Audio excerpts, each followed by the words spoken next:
Hey guys, it's Eric Agnew with the Miller Park Minute. We are back again. Throwing strikes, getting likes, hitting dingers, getting listeners. This podcast is back. Uh, I don't know how much content I'm going to be making here. I actually just did a whole 5 to 10 minutes before I even hit record. I did live before that. I did live earlier today. We're going to continue to come at you with Brewers content, especially in the postseason here. We've taken a little hiatus. We're back. We're doing this thing. I am so excited that we are where we are. Not that I haven't followed the team, because I have. I've watched every day. Those of you who message me and talk with me know that I am in this for the long haul. I am a diehard. It's tattooed on my sleeve. Um,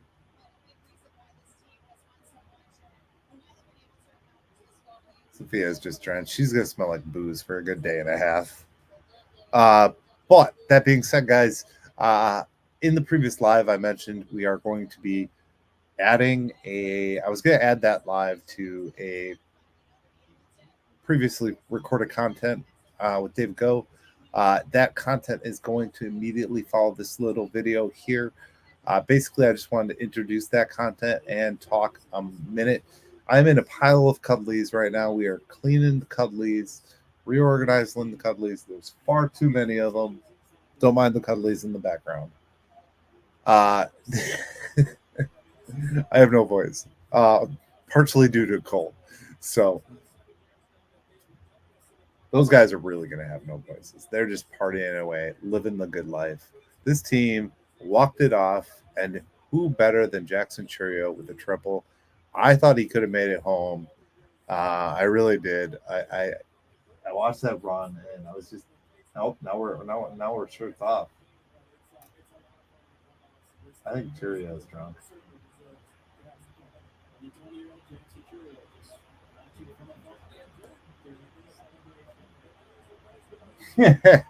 Yeah, he can't drink on camera. What's the bets? Poll in the comments. Who thinks Jackson Chourio is having a drink tonight?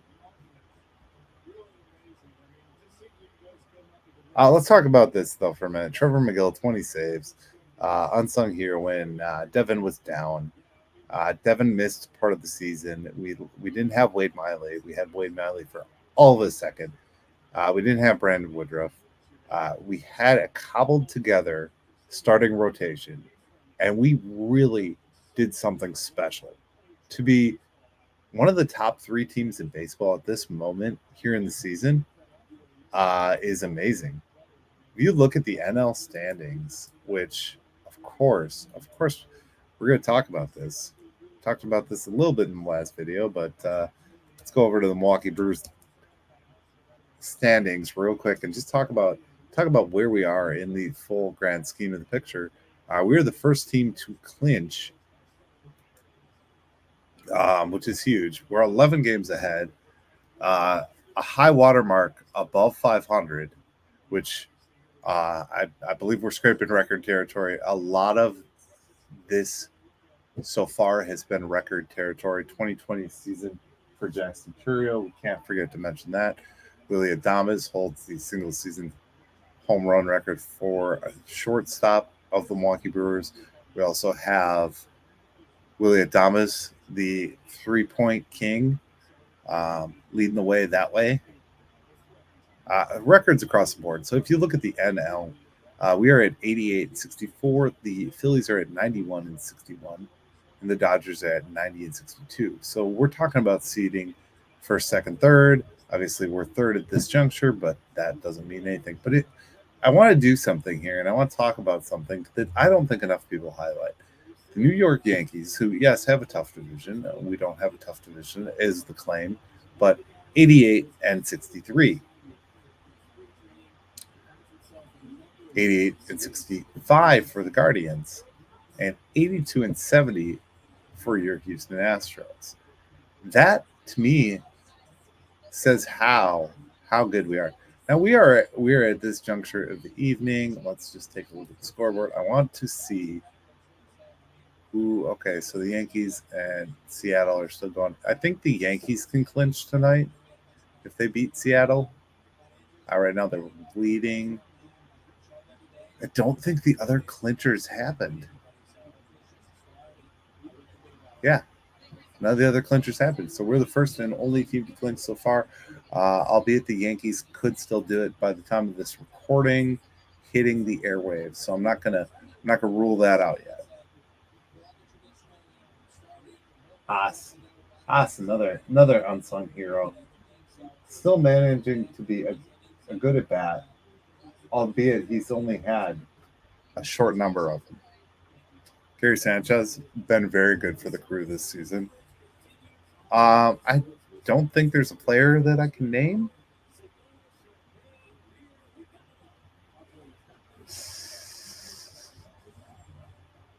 This celebration is going to continue for hours. These guys, I don't know what time the game is tomorrow, but these guys are going to be hung over this shit tomorrow. Expect a clunker tomorrow. So they got the day off tomorrow. Wednesday. What is this?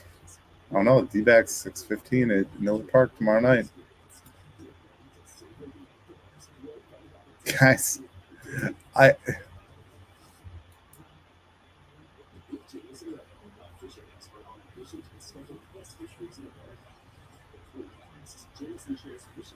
I think we're at a juncture here where I've said what I can say for the evening. Really enjoying the post game coverage, the partying, all this commercial break in progress. Anybody else sick of the belly swooshing and the ball and all the stuff that happens between when you're watching on the Bally app? Uh, Comment down below. All right, guys. Immediately following this episode, or this clip here, is me and David Go. We talk about Murph. We talk about Jackson. We talk about the season so far, and go over, check out the Barrel Banter. Those guys do a great podcast once a week. They're very consistent, very good. Um, they're a little more nerd baseball than I am. I got David to say some things that I didn't think I could get David to say. Um, David is a very realist guy, and he looks at numbers and some dad jokes. And Yeah, makes we're not quite there yet. That comes in the post college era. Once you actually get in there, you start getting experience, and you get the dad jokes. That's how you develop them. Yes, yes, exactly. So this team has been really good. We were just talking off air. Surprisingly, we are closer to the earliest clinch that we've had in several years. Um, what were those dates again? You mentioned it The briefly. earliest day they've clinched a playoff spot was 2021. Back that was September 18th. Today, as we're recording this, Tuesday the 17th, with a chance to clinch tonight. If they clinch tonight, it'll be the division and a playoff spot at the same time. The earliest they've clinched the division was last year when they clinched it on September 22nd. So a chance to make some franchise history tonight, even already. That's huge. And what were we? Was it last year or the year before where we clinched on a loss? Do you remember that? Yeah, that was last year. They lost to man, I can't even remember who it was. Might have been St. Louis, but Yeah. Atlanta and Chicago were playing, and maybe you remember, but it was probably eighth inning, and Seiya Suzuki dropped a routine fly ball in right field. Maybe two runs scored, I think, and the Braves took the lead and wound up holding on to that. So I was actually at that game and was watching on the scoreboard. We all watched it as they played the end of the Braves Cubs game.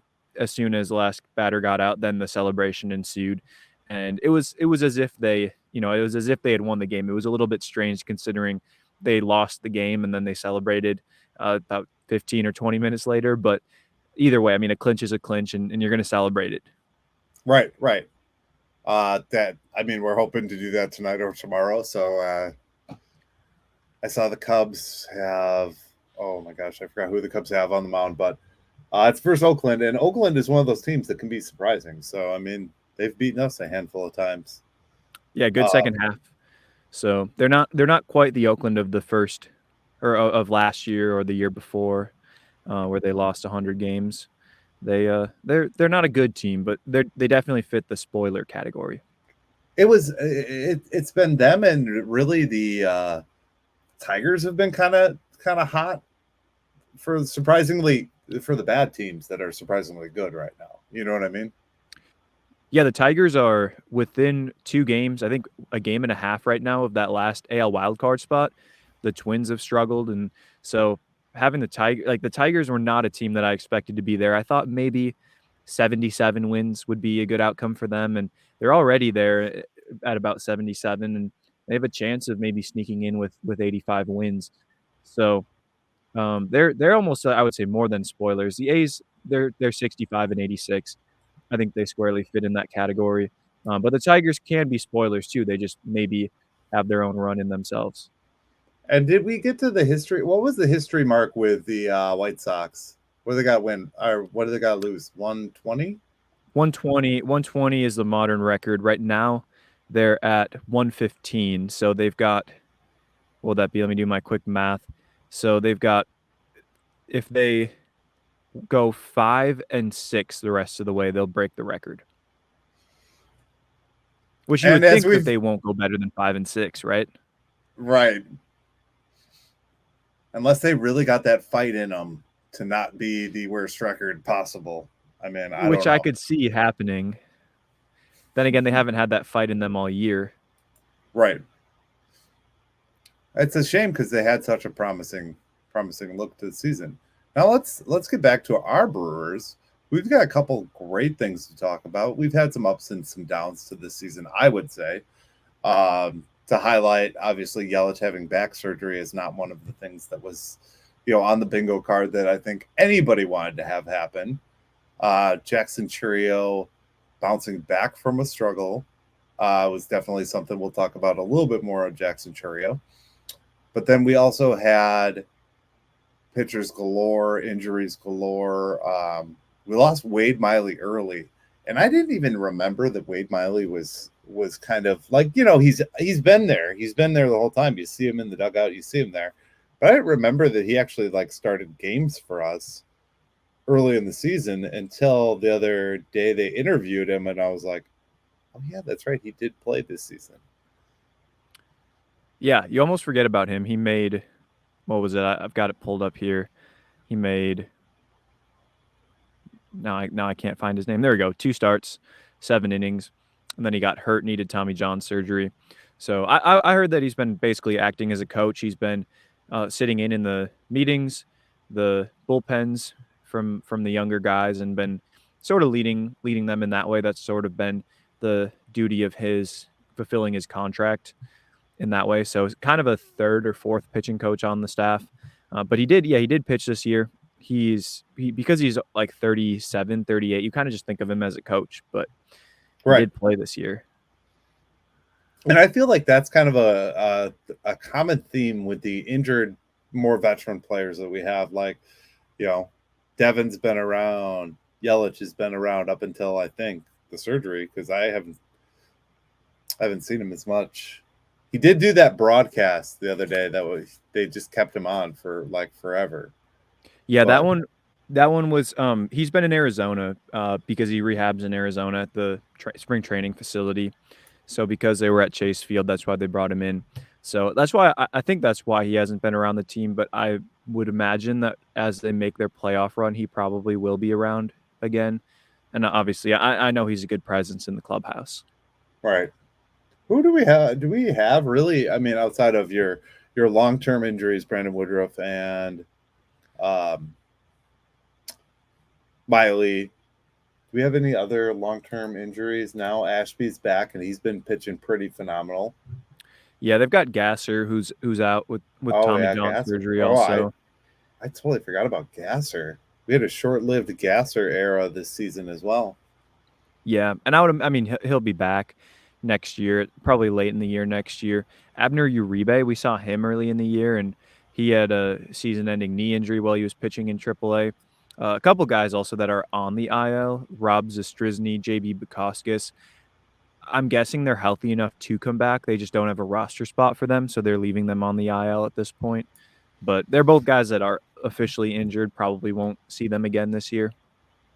And minor league seasons are basically wrapped up at this, or almost wrapped up at this juncture, right? I think Appleton just finished up and they won a title, maybe. I think the championship is tonight for them. Oh, And they're then close to winning the title. Okay, that's what I thought. yeah, I think AAA's in their last week of the year, I believe. Okay, that's what I thought. So, I mean, out of the rotation, this is kind of off the books of what I actually said I wanted to talk about with you, but off your books here, what do you think has been the key here? Do you think it's been the hitting, or do you think it's been this rotation and bullpen finding a way to manifest and put good outings together and guys stepping up where because it's been very, very piecework all season. I mean, you saw Colin Ray go in last night in relief.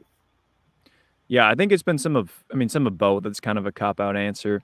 But really, I almost think it's sort of the unsung, the base running and the defense, because right now the Brewers team ERA is second in the NL, 3.65, but they're according to their defensive metrics, I forget the exact number, but basically if they were playing in front of an average defense, that ERA number instead of being second in the NL would be like eighth. It would be around average. So I think while the pitching staff has held up better than I expected with the rotation cobbled together amidst all the injuries and with some, I mean, Miley, Gasser, we talked about them. Ashby was supposed to be more of a factor for most of the year, and now he's on track, but was not for a long time. You had Dallas Keuchel come in and make a couple starts. You've had guys like Jansen Junk, Mitch White.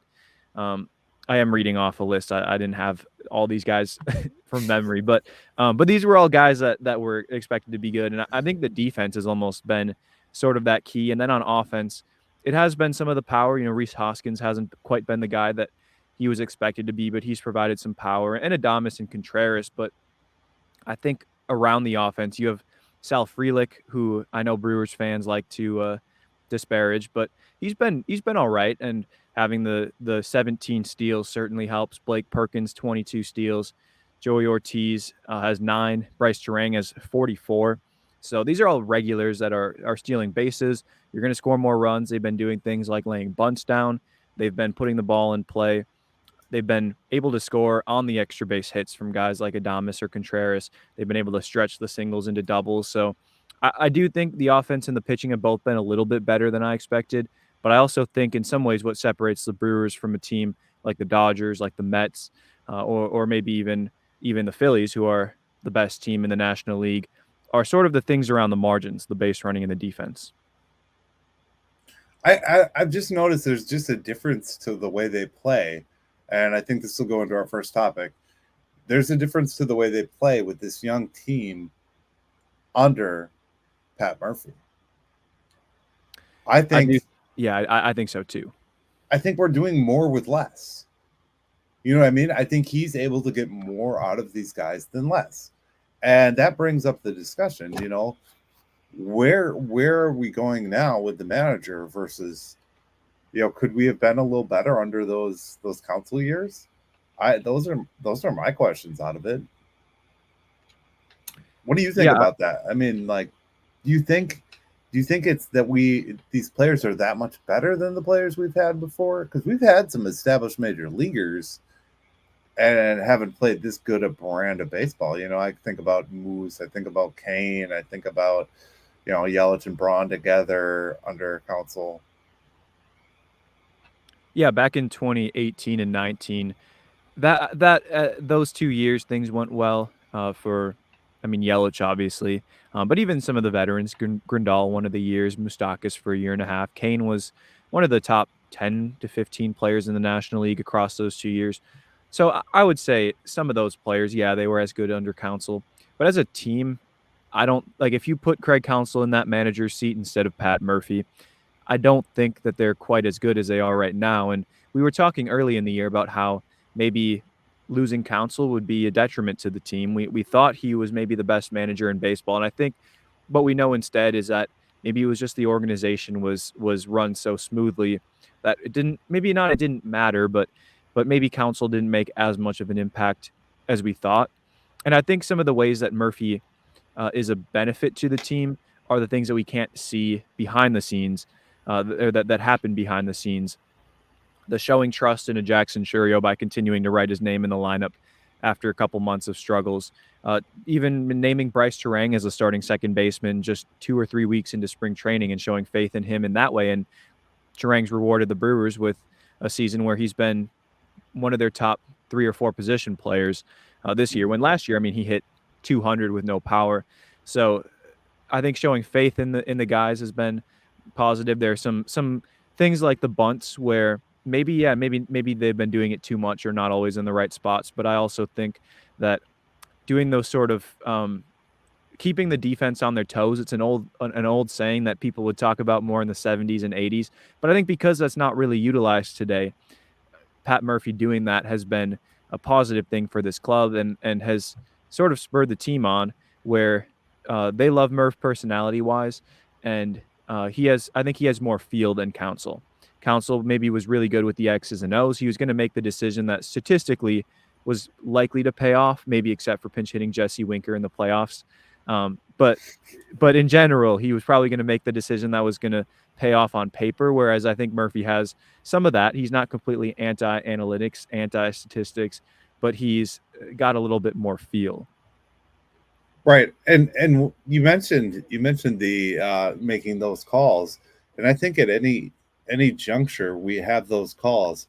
I was listening to a podcast the other day that I don't necessarily agree with him all the time, but he was saying, "Oh, it was the call to put Devin Williams in on Sunday night," and I think those are borderline calls, and I think sometimes you're going to get them right, and sometimes you're going to get them wrong.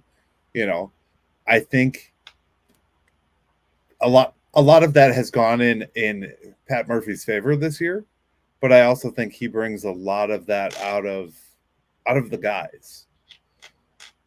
I agree. I think that's probably his best trait as a manager. And in some way, like I really think he manages this team like it's a college team.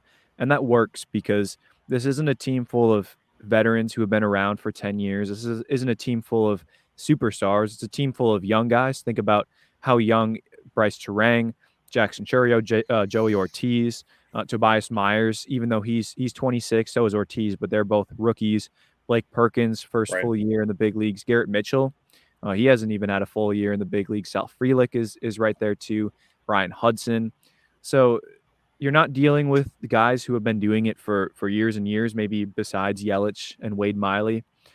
So you can do that a little bit more. And I think some of the mixing and matching, like doing that with Colin Ray in the bullpen, for example. Colin Ray he's been kind of an established starter this year, but he never really has been before. And I think someone like Murph, who has the trust of that clubhouse and has that relationship built up, that they know that Murph is going to do what he thinks is in the best interest of the team, they're going to buy in. And it really feels that way. I think the players liked Counsell, but I think the players love Murphy. That makes sense, and I think what you're saying there too, um, where we're getting more out of these guys like a Colin Ray. Colin Ray was an example of a guy we used under Counsell, and now we're using under, and the usage seems different. Even the performance a little bit year over year for a Colin Ray. Colin Ray was one of those that we re-signed, and I was like, okay, yeah, we need that extra starter arm that's reliable, but I didn't think long term wise he was gonna, have as many quality starts as he's had this season. Be good when even Freddie, was struggling. There was a period in this season where he was one of our most consistent starters. A period of about 4 months. Next to Tobias, I'd say, because Tobias has been pretty consistent, I'd say, right? Yeah, he has. He just hasn't really been. He didn't start making starts until June, maybe. Yeah. Regularly. Okay, that's what I was gonna say. I thought it was about June. My dates are off. I apologize. I have not been doing the daily as I was, so it's hard. It was hard. It was a lot of life stuff happened, but like it was a running game where like I was doing it every day, and it was a rhythm, and I just got into it, and now I feel not as tacky and as sharp. So that's why we got David here, who has a brain like nobody else that can remember obscure baseball names and stats. I forget the one that you came out with that one time, but it was just the funniest moment because you're like, yeah, I just knew that. And I was like, oh, wow. So, anyways, another player that we talk about here, and I think has really been kind of the centerpiece of this offense this season, amongst Willy Adames, amongst Contreras. Those guys are pretty consistent, I would say, across the board. But it's Jackson Chourio. You alluded to that he had a significant drop off, and he kind of worked himself out of it. Last year we had Weimer in a similar position. We didn't really have a choice but to play Weimer all season last year. And he struggled, and he never got out of it. But Jackson's different. Thank you for watching the Miller Park Minute. Go Brewers!